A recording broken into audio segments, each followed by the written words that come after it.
One of the good things about night is that it's followed by day, and about the cold winter, that it's followed by mild spring. With the coronavirus on us, we are in the wintry night of our times.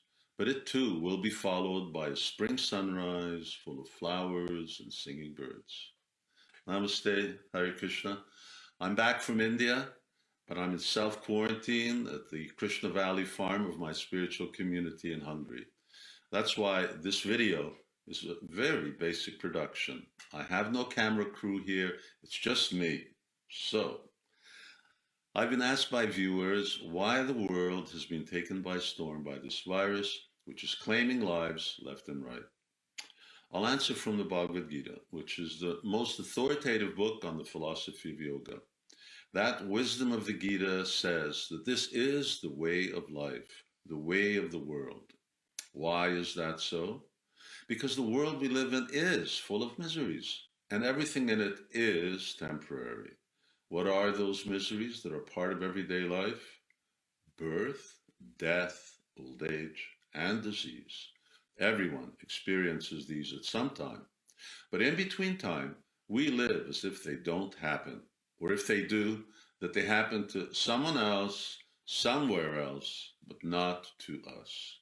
But they do happen to us all at some time, someplace.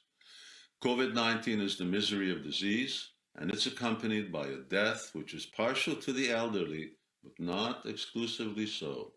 This is the way of the world. So what can we do about it? We should take all necessary precautions, and beyond that, we must practice a quality of the yogis, a quality of transcendentalists, and that is the quality of tolerance. Okay, let me quote a verse from the second chapter of the Bhagavad Gita. First, I will chant the Sanskrit and then the translation. Here's the Sanskrit. Matra sparshashtu kanteya sitoshna shukha dukada agama payano nityas tam stitikshashva bharata. And this is the translation. The non-permanent appearance of happiness and distress and their disappearance in due course are like the appearance and disappearance of winter and spring seasons. They arise from sense perception, and one must learn to tolerate them without being disturbed. End quote. COVID-19 will come and it will go. And while it's here, it will confine us to our homes, cause economic chaos, perhaps make many of us sick, make a few of us miserably sick, and rob the life of some. But aside from taking all necessary precautions our medical practitioners and lawmakers require, we must simply tolerate the inevitable, tolerate that which cannot be changed.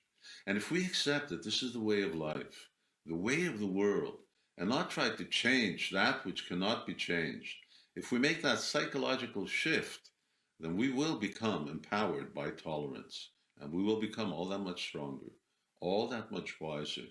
And once the winter of COVID-19 is over, hopefully with newfound wisdom, we will live a little differently. We will live a purpose-based life, a life aimed at self-realization, and not a life of self-gratification. Then it will be a different spring indeed. And what do we do in the meantime? We can cultivate tolerance.